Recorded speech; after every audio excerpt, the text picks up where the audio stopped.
Hello friends, नमस्कार। Welcome back my channel target teacher job. मैं प्रियंका स्वागत करती हूँ आप सभी का आपके अपने चैनल टारगेट टीचर जॉब में। दोस्तों, आज हम पढ़ेंगे बीएड द्वितीय वर्ष चतुर्थ प्रश्न पत्र जनसंख्या शिक्षा एवं पर्यावरण शिक्षा, और ये है आपका लेक्चर नंबर 41। तो चलिए देखते हैं क्वेश्चन।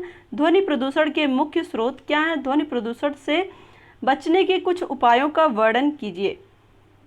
दोस्तों, ये आपका 2017 डीडी यूनिवर्सिटी में पूछा हुआ क्वेश्चन है। तो चलिए देखते हैं उत्तर। हम अपने विचारों और भावों को दूसरों तक पहुंचाने में ध्वनि की सहायता लेते हैं। ध्वनि एक प्रकार की ऊर्जा है। दोस्तों, जैसा कि आप जानते हैं, हम बोलने में भी हमारे अंदर जो स्वर तंत्रियां हैं वो हमें बोलने में मदद करती हैं, तभी हमारे मुंह से आवाज़ बाहर निकलती। तो जो हमारे अंदर स्वर तंत्रियां, उनसे भी जो ध्वनि उत्पन्न होती है वो भी एक तरह से कह सकते हैं हम ध्वनि है। तो ध्वनि एक प्रकार की ऊर्जा है। क्या है? ध्वनि एक प्रकार की ऊर्जा है जिसे हम आवाज़ कहते हैं। प्राणी मात्र जब भी कोई कार्य करता है अथवा कोई अभिव्यक्ति करता है तो उससे वायुमंडल पर दबाव पड़ता है और वायु तरंग उत्पन्न हो जाती है जिससे आवाज़ आती है। इसे ही हम ध्वनि की संज्ञा देते हैं। दोस्तों, हम जो भी कार्य करते हैं या जो भी कोई अभिव्यक्ति करते हैं तो उससे वायुमंडल पर क्या होता है? दबाव पड़ता है, और उस दबाव की वजह से ही तरंग उत्पन्न हो जाती है जिसकी वजह से आवाज़ आती है, और इस आवाज़ को ही हम क्या कहते हैं? ध्वनि कहते हैं। सिंपल सी परिभाषा है। ध्वनि तीव्र या कम हो सकती है। ध्वनि क्या है? वो तीव्र और कम हो सकती है। ध्वनि आवाज़ वाली ध्वनि, यहाँ पर हम देखेंगे तीव्र आवाज़ वाली ध्वनि जो सामान्यतः कानों को अप्रिय लगती है, शोर की सीमा में आ जाती है। दोस्तों, जैसा कि आप जानते हैं कि साधारण मनुष्य जो है 20,000 से 20,000 हर्ट्ज की आवृत्ति को सुन सकता है। तो यहाँ पर जो चीज़ें हमारे कानों को अप्रिय लगती हैं, जो आवाज़ हमारे कानों को अच्छी नहीं लगती हैं कह सकते हैं, तो वो हम कहते हैं कि शोर हो रहा है। उसको हम किसकी श्रेणी में लाते हैं? शोर की श्रेणी में लाते हैं। जब ध्वनि की तीव्रता अधिक होती है तो हमें विचलित कर देती है और इसका दुष्प्रभाव कष्टप्रद हो जाता है। और जब अत्यधिक आवाज़ होती है तो वो हमारा जो मन है उसको व्यथित करती है, एक तरह से कह सकते हैं। वो हमें अप्रिय लगती है, तो वहाँ पर जो दुष्प्रभाव होता है उसका वो कष्टप्रद हो जाता है। ध्वनि प्रदूषण के स्रोत क्या हैं? चलिए देखते हैं। मुख्य रूप से ध्वनि प्रदूषण के दो स्रोत होते हैं। पहला प्राकृतिक स्रोत और दूसरा है मानव जाति स्रोत। तो प्राकृतिक स्रोत में क्या आता है? प्राकृतिक स्रोत में के अंतर्गत बादलों की गड़गड़ाहट आती है जो कि बहुत तेज होती है। तूफानी हवाएं जो कि बहुत तेजी से चलती हैं तो उसमें भी आवाज़ होती है साय साय की। और ज्वालामुखी का फटना जो कि बहुत ही ज़्यादा आवाज़ तेज होती है, तो ये भी। और भूकंप, तेज बारिश, तूफान, बारिश आदि की को रखा जा सकता है। यहाँ पर हम कह सकते हैं जो प्राकृतिक स्रोत हैं, प्राकृतिक स्रोत क्या क्या हैं जो ध्वनि प्रदूषण को जन्म देते हैं? यहाँ पर बादल की गड़गड़ाहट, तूफानी हवाएं, ज्वालामुखी का फटना, भूकंप, तेज बारिश, तूफान आदि इसके अंतर्गत आते हैं। और मानव जनित स्रोत क्या है? मानव जनित ध्वनि प्रदूषण स्रोतों की संख्या अधिक है जिसमें कुछ निम्नलिखित है। दोस्तों, यहाँ पर जो मनुष्य है उनके द्वारा भी जो ध्वनि उत्पन्न की जाती है उसमें हम देखते हैं पहला क्या है? परिवहन, जो हम अपने आवागमन के लिए साधन उपयोग करते हैं, जिसमें आता है हवाई जहाज, स्कूटर, बस, कार, रेलगाड़ी, स्वचालित वाहन आदि आते हैं। इन सब की भूमिका अहम होती है ध्वनि प्रदूषण को जन्म देने में। हवाई जहाज की भी आवाज़ बहुत तीव्र होती है जो हमारे कानों के लिए बहुत अप्रिय हो जाती है। और जो आपके वाहन हैं जिसमें आपके स्कूटर, बस, कार, रेलगाड़ी, ये सारी चीज़ें आती हैं, ये सब भी बहुत ही ज़्यादा आवाज़ करती हैं जहाँ पर। और इनके जो हॉर्न होते हैं वो तो बहुत ज़्यादा आवाज़ करते हैं।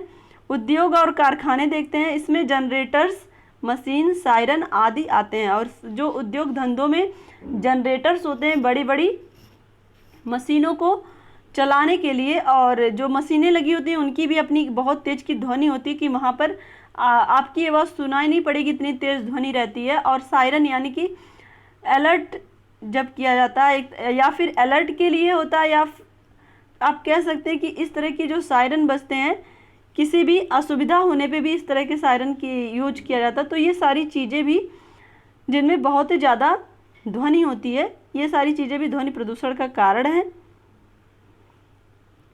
चलिए देखते हैं घरेलू उपकरण में क्या क्या चीज़ें हैं एवं मनोरंजन के साधन। तो इसके अंतर्गत प्रेशर कुकर, जैसा कि जानते हैं आजकल लोग घरों में प्रेशर कुकर भोजन पकाने के लिए उपयोग करते हैं। वॉशिंग मशीन और mixer, cooler, TV, radio, tape recorder, music system, ये भी सब ध्वनि प्रदूषण को जन्म देते हैं। इन सब में भी अपनी एक आवाज़ है, एक ध्वनि है, तो ये डेफिनेटली कह सकते हैं हम ध्वनि प्रदूषण का कारण है। नंबर 4 हम देखें अन्य वस्तुएं एवं उपकरण। अन्य वस्तुओं में देखते हैं क्या है। अन्य वस्तुएं और सेना में प्रयोग किए जाने वाले टैंक, हाथ गोले और मशीन गन, विस्फोटक सामग्री तथा पूजादि स्थल पर प्रयोग किए जाने वाले लाउड स्पीकर, हारमोनियम, ढोलक, तबला आदि आते हैं। दोस्तों यहाँ पर जो भी म्यूजिक इंस्ट्रूमेंट होते हैं वो भी ध्वनि प्रदूषण करते हैं। और साथ ही लाउड स्पीकर, जो लोग कहीं भी पूजा स्थल या फिर मंदिर मस्जिद में देख सकते हैं। और इसके अतिरिक्त मकानों के निर्माण में प्रयोग किए जाने वाले मशीन, आटा चक्की, सिनेमा घर, नेताओं के भाषण, बाजार की भीड़ आदि भी ध्वनि प्रदूषण फैलाते हैं। दोस्तों जहाँ पर भी लोगों की भीड़ होगी वहाँ भी ध्वनि प्रदूषण होगा। और सिनेमा घर की बात करें या जहाँ पर नेताजी या इस तरह की राजनीतिक सभाएं होती हैं वहाँ पर बड़े बड़े लाउड स्पीकर लगे होते हैं, तो वो भी ध्वनि प्रदूषण का कारण है। या फिर हम कहें मशीन या आटा चक्की मशीन भी एक ध्वनि प्रदूषण का कारण है। तो ये सारी चीज़ें जो हमें सुविधा प्रदान कर रही हैं, हमारी बातों को दूसरों तक दूर तक पहुंचा रही हैं, तो वो एक तरफ तो हमें ये लगता है कि ये हमारे लिए सुविधा कर रही है, लेकिन कहीं ना कहीं प्रत्यक्ष रूप से ये हमारे लिए हानिकारक भी हैं। जो हम घरेलू उपकरण यूज करते हैं वो भी हमारे लिए जो शोरगुल पैदा कर रहे हैं वो हमारे लिए ध्वनि प्रदूषण का कारण बन रही हैं। ध्वनि प्रदूषण से बचने के उपाय देखते हैं। ध्वनि प्रदूषण से बचने के निम्नलिखित उपाय किए जा सकते हैं। नंबर 1 है शोर का नियंत्रण। सर्वप्रथम शोर उत्पन्न करने वाले उपकरणों और यंत्रों पर नियंत्रण किया जाना चाहिए। जो भी उपकरण हम यूज कर रहे हैं उसमें आवाज़ रहित वो होना चाहिए, उसमें ध्वनि रहित होना चाहिए। और शोर उत्पन्न करने वाली मशीनों यंत्रों पर ऐसे शोध हों जिससे शोर पर नियंत्रण हो। और जो शोर करती हैं मशीनें उन मशीनों को मॉडिफाई किया जाए जिससे उसमें आवाज़ ना हो, जिससे उनके जो शोर हैं उसको कम किया जा सके। जैसे बस, ट्रक, कार, बाइक, वायुयान मशीनें आदि के इंजनों के जो शोर होते हैं वह नियंत्रण कवचों से ढका जाए या शोर नियंत्रण वाले इंजन बनाए जाएं जिससे शोर कम हो सके। दोस्तों यहाँ पर जो भी वाहन हम यूज करें उसमें शोर कम हो। तेज सायरन, हॉर्न या का प्रयोग आबादी वाले क्षेत्रों में प्रतिबंधित किया जाए। और दोस्तों जहाँ पर घनी आबादी है वहाँ पर तेज सायरन बजाना और हॉर्न बजाना, ये सारी चीज़ें प्रतिबंधित की जाए जिससे कि ध्वनि प्रदूषण ना हो। सड़कों पर दोनों ओर घने वृक्ष लगाए जाए जो यहाँ पर जो ध्वनि चूसक जैसे आम, जामुन, कनेर, नीम, पीपल, इमली, गुलमोहर, बोर, तंदू आदि हो। दोस्तों यहाँ पर जो यहाँ पे चूसक का मतलब है जो ध्वनियों को सोखते हो या ध्वनि को कम करते हो। जो हमारा पर्यावरण है उसमें जो ध्वनि को कम करें ऐसे वृक्ष लगाए जाएं सड़कों के दोनों तरफ पे, क्योंकि सड़क से ही अधिकतर आपके जो वाहन हैं वो चलते हैं और उन वाहनों से जो आवाज़ निकलती है, उनकी जो एक तरह से हम कह सकते हैं उनके जो हॉर्न बजते हैं वो काफ़ी ज़्यादा हार्मफुल हैं हमारे पर्यावरण के लिए, जो ध्वनि प्रदूषण का कारण बनते हैं। और इसके अलावा इससे यह लाभ होगा कि जो वृक्षों की गहरी मोटी पट्टी शोर को कम कर देगी। और यहाँ पर हम देखेंगे कि ये जो वृक्ष होते हैं जो ध्वनि चूसक होते हैं, आम, जामुन, कनेर, नीम, पीपल, इमली, गुलमोहर, बोर, तेंदू, ये सारे जो वृक्ष हैं इनकी एक चारों आप कह सकते हैं सड़क के दोनों तरफ इन्हें लगाने से क्या होगा, ये जो ध्वनि हो रही है वो कम होगी। नंबर 2 हम देखते हैं शोर के फैलाव की रोकथाम। उद्योगों, कारखानों द्वारा उत्पन्न शोर को फैलने से रोकने के लिए विभिन्न तकनीकी व्यवस्थाओं का प्रयोग किया जाना चाहिए। जैसे कारखानों और उद्योगों में शोर शोधक या ध्वनि अवशोषक दीवारें तथा मशीनों के चारों ओर मफलरों का कवच लगाकर शोर का स्तर 90 डेसिबल तक किया जा सकता है। दोस्तों यहाँ पर हम देखेंगे कि ऐसी दीवारें बनाई जाएं कारखानों या उद्योग जहाँ पे विकसित किए गए हैं, जिससे जो शोर है वो बहुत कम मात्रा में बाहर निकले, जिससे जो पर्यावरण हो वो ध्वनि प्रदूषण का कारण ना बने। और कल कारखानों से शहर से दूर स्थापित किया जाना चाहिए, जैसे व्यवस्था करने पर शोर के फैलाव को कम किया जा सकता है। दोस्तों शहर, जैसा कि आप जानते हैं कि जो शहर होता है वो घनी आबादी वाला क्षेत्र होता है, तो ऐसी जगहों से दूर कहीं कारखानों को लगाया जाए, जिससे जो शोर हो वो कम हो और उसका जो फैलाव हो वो कम दूरी को घेरता हो, एक तरह से कह सकते हैं हम। नंबर 3 हम देखिए, व्यवस्थाओं में अपेक्षित परिवर्तन करके रोकथाम करना। ध्वनि प्रदूषण जहाँ भी होगा उसका हानिकारक प्रभाव वहाँ रहने वाले लोगों पर अवश्य पड़ेगा। अतः जहाँ तक संभव हो वहाँ स्वयं व्यक्तिगत संस्थान या सरकार के अधिकारी उन व्यवस्थाओं में परिवर्तन करने का प्रयास करें जो शोरगुल को बढ़ावा दे रहे हैं। इससे शोर को कम किया जा सकता है। दोस्तों जैसा कि आप जानते हैं, जो भी व्यवस्थाएं सरकार के द्वारा, चूँकि कोई भी आप कह सकते हैं कारखाना या बड़ी उपलब्धि के लिए, हर चीज़ के लिए जो यहाँ पर हम अपनी गवर्नमेंट से परमिशन लेते हैं, तो गवर्नमेंट या अधिकारी जो हैं वहाँ के, वो चाहे तो ऐसी जगहों पे इन सब चीज़ों की रोक लगा सकते हैं, जिसकी वजह से जो आप नगरों से सटे इलाके हैं वहाँ पे शोर कम होगा और जो ध्वनि प्रदूषण होगा उससे बच सकेंगे।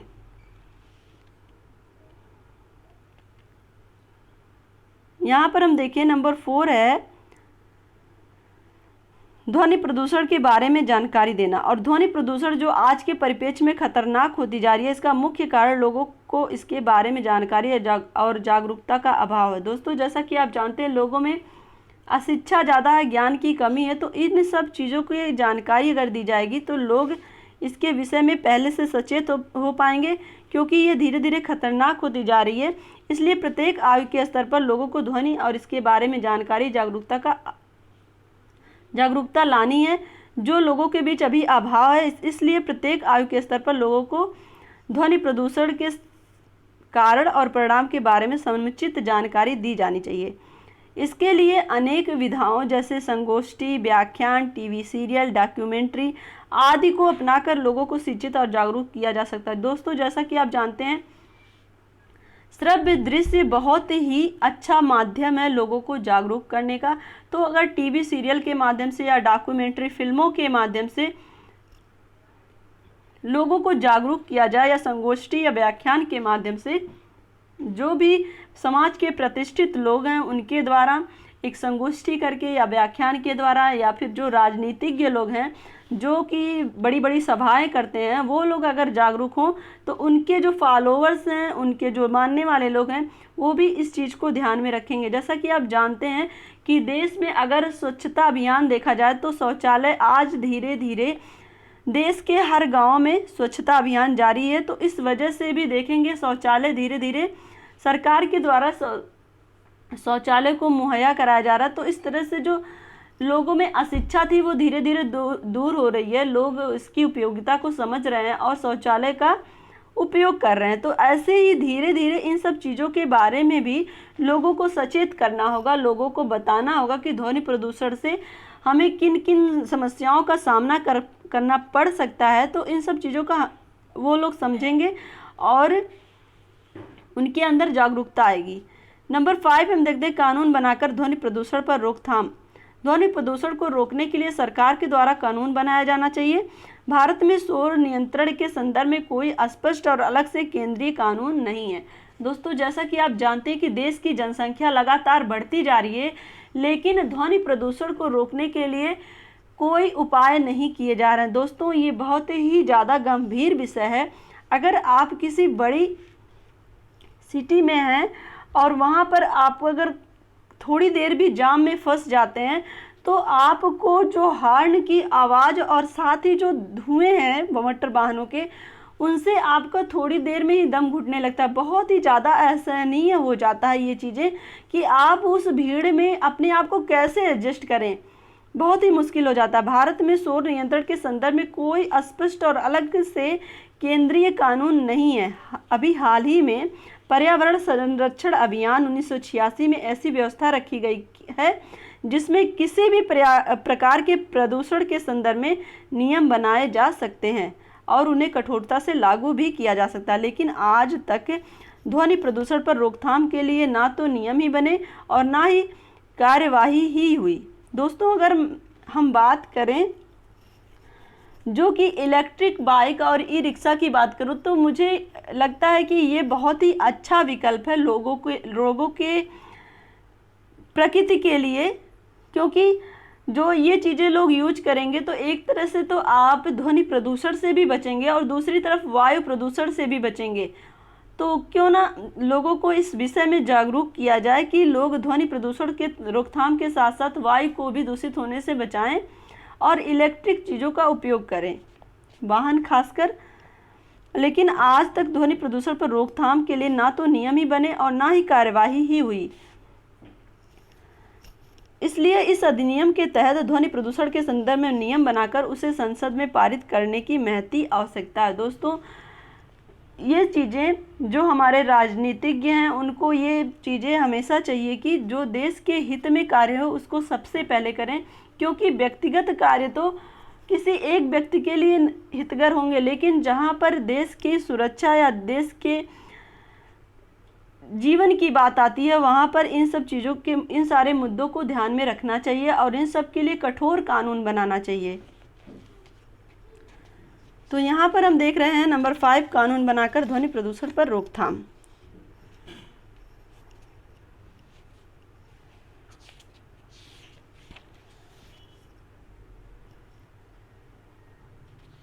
तो दोस्तों, यहाँ पर ये टॉपिक समाप्त होता है।